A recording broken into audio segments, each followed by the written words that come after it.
Let me share my screen.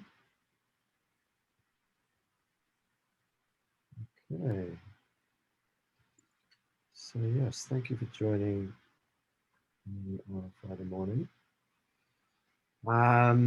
So this is the Museum of Consciousness at EVA. Museum of Consciousness is a lot of different people working on it. We've got a crew, Kenneth, Tiffany, Michael, and Alex. That's the current curators of the museum. And the full paper can be seen on Science Open, this address. And yeah, I'm going to crack on. So basically, it's an evolution really of what I've done with a number of other collaborators at the Cyberdelic Society, which was formed about 4 or 5 years ago now. And at the Cyberdelic Society, we're very interested in altered states and how do we achieve altered states without substances. So specifically using technology. Cyberdelics involve mainly electronic technologies. I'm also co-founder of the London Experimental Psychonautics Club, where we looked at, again, all sorts of other ways of triggering altered states, very analog forms as well as electronic forms. So the evolution really is that we've done a lot of these incubators showing cyberdelics around the world, very interested in the differences between each city and how they all adopt or how they all take these cyberdelics and different artists. So we go to each city. Last one was in Melbourne, and we actually understand, you know, we do a call out for cyberdelic artists, and then we all gather and talk about how they're generating them and what the future is for cyberdelics. We firmly believe, because of the trajectory of technology, how quickly these things are being developed and how they're exponential. So also involved in a lot of psychedelic research at Imperial College London, where I'm subjected to different psychedelics in clinical and field studies. So just coming out of the DMT extended field study this week, which has been quite a challenging and certainly quite a fascinating study. And then actually combining them. So moist media, a term coined by Roy Ascott, is when you combine things like cyberdelics with psychedelics, so putting yourself in a VR space whilst on a psychedelic in order to generate this moist media. And we think that there's lots of potential there for preparing for these field studies and clinical studies. And then moving on to the fourth stage, which is holotechnica, which is when we start to stack these different experiences and creating these recipes for consciousness augmentation. That's exactly what the Museum of Consciousness represents. So we launched the museum in 2020 at Burning Man. And as you can see here, it's designed to allow visitors to create new pathways for their own consciousness augmentation through accessing, experiencing, and even combining various altered states. We promote the formation of altered traits, which are extraordinary ways of being in the world. So we're not really interested in the gimmicks that a lot of these substances represent. It's all about chasing your tail. We're very interested in how do we stack experiences so we can create lasting difference. So this was the Burning Man experience. Obviously everything's remote at the moment, but the museum could be a traveling circus, could be a physical experience. And the general gist is that, and this is from the abstract, that it's very much about like creating a Facebook for altered states. So in principle, what we're doing is we're inviting artists to create an experience for users. The experience in this version of the exhibition is 2 to 4 minutes of audio, and we've chosen audio because we think that that's a very good way of putting people back in their heads, so that they have this introspection and introception, because obviously everyone's zoomed out, everything's so like, you know, tiring when it comes to visuals. And it's a circular system. So we have the transmission from the artist, and the artist can be there physically, or we can just play the audio. And I'm going to play you a few clips later on in the talk. So there's the transmission, then there's the experiencing, the integration of that experience by the audience. And then the audience gets to feed back to the artist what they've thought about their transmission. So it's this full circular system. And the idea is that every artist owns their space in the museum. And museumofconsciousness.space is the website. So we give the space to the artist. They can then do what they like with it. So it's decentralized. They can monetize it if they wish. They can run their own exhibitions, and it's very much about keeping your own data and doing what you want with your own data. So we're basically the platform that allows that to happen. And there's tons of different exhibitions. So we're looking at things like an exhibition for Zen koans that can be 10-second transmissions, for instance. Also, lots of different media options. We're not limiting it to audio. We think audio is particularly powerful at the moment. You can see that with things like Clubhouse, which took off very rapidly, which is an audio-only platform. It's all about creating these digital campfires, and yeah, not necessarily needing your physical experience there, but just listening is a very powerful modality, and we think it's harking back to radio, etc.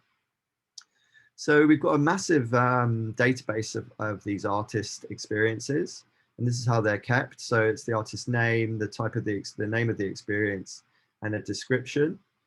And yeah, so it's just fascinating to see how many people are jumping at the chance to be part of the museum, because it's all about social good. It's all about, whether it's a story you've got to tell that will actually alter somebody's state of consciousness, and then you get the feedback. So it's an instant iteration of your creative powers as well as for being part of the museum. So these are some of the experiences. Jade, for instance, at the bottom there, 7 days left to live contemplation. So that's related to things like the death doula and contemplating death, a bit like the mystery schools. We had an offering from Carl on creating your own tulpa. And if you don't know what a tulpa is a thought form. It's a Tibetan term, and it's it's about how do you create these thought forms. An egregore is a mass tulpa.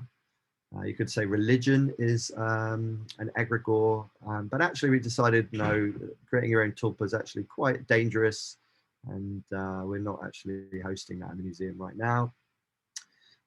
Jay Cousins, he created a placebo, so it's all about placebos. So how do you create an altered state using placebo? And he's got a whole experience in there for that. And Heather Hargreaves, I'll actually play you that clip in a minute. Awakened Inquiry is all about mindfulness and neuro-linguistic programming. Denise created an experience called Ocean of Stars. I was at Medicine Festival last year. It was the only festival allowed to happen during the pandemic, in the first lockdown. And yeah, she was the opening speaker, and she just gave this amazing spoken word piece. And I just went up to her afterwards and I said, I'd love to have you in the museum, and she duly agreed. Ali Biner, another clip I'm going to show you, How to Catch a Thought. I think I'm going to play that one first. So let me do that now. Let me know if you have any issues with my audio. Welcome. I'm going to invite you to play a game. It's both the easiest and the hardest game that there's ever been. And the game is also very, very simple. The game is to catch a thought as it pops into your head. And to prepare for the game, it can be useful to close your eyes and take a moment to connect to your breath, aware of your in-breath and your out-breath, aware of yourself sitting or standing or lying, wherever you are in this moment.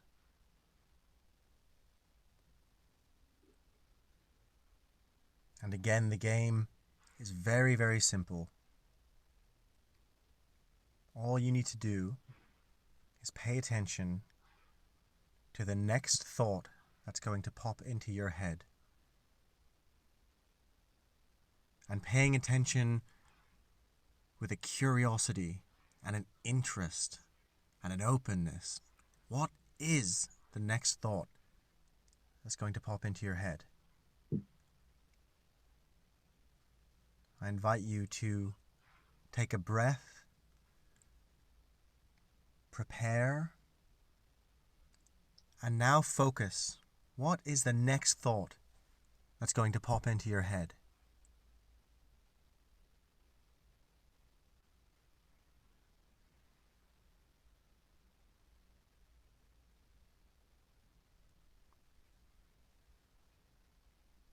And perhaps you saw that thought, you caught it. Perhaps you notice a silence between thoughts. And maybe we can try it again, taking a step back, observing what is the next thought that's going to pop into your head.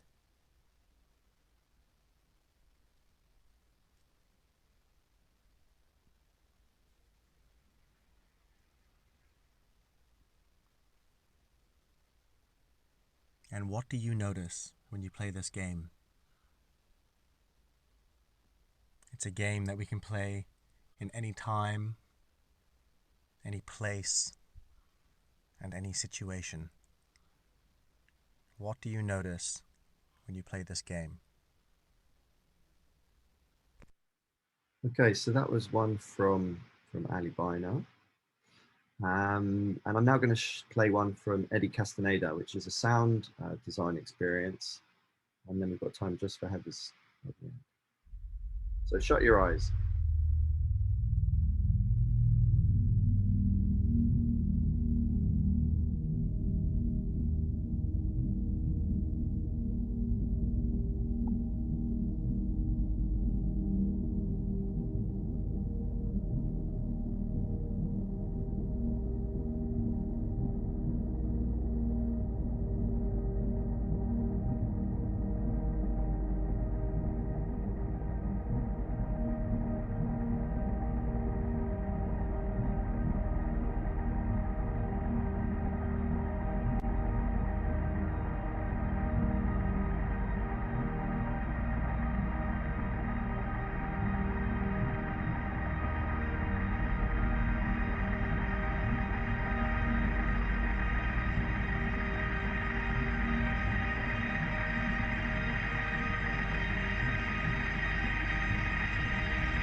Okay, that was a nice interlude. And just finally, Heather's Awakened Inquiry, this one's called.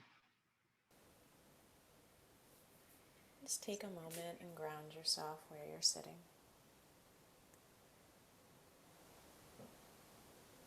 I want you to think of something, a feeling, a behavior, or a thought that you want to change.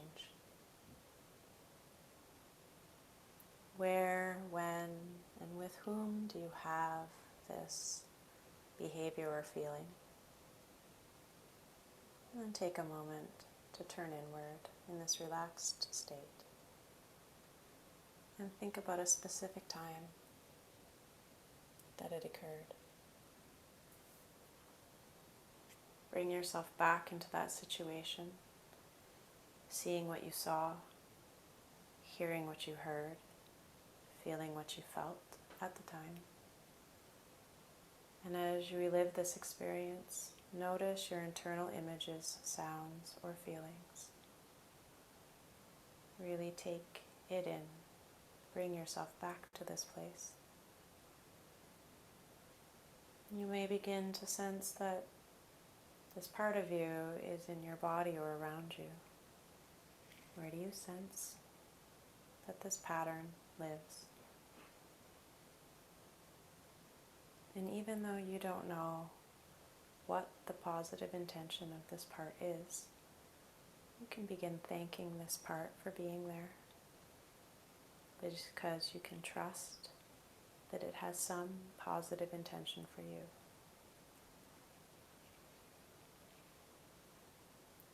And now ask this part of you, what is your positive intention? And then relax.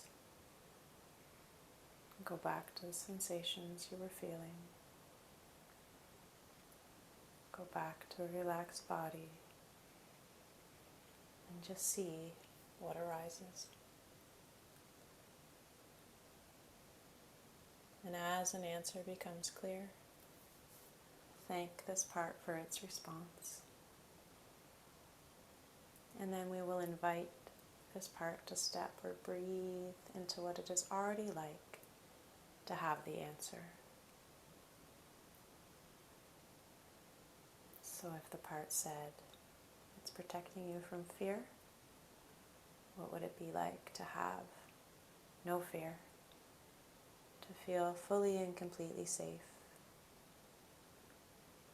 And ask this part, when you have what it is you've been seeking, is there something through having this that's even deeper or more important?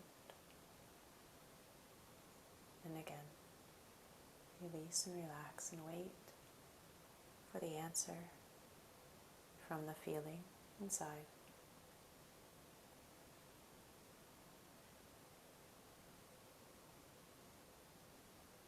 And repeat this process.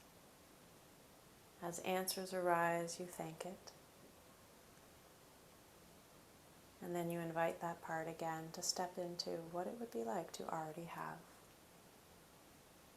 whatever it is seeking, fully and completely. Wait for the answer, thank it, and return until you feel you've come to a place of understanding and insight. And then come back to that place where the part lives in your body and notice what has changed.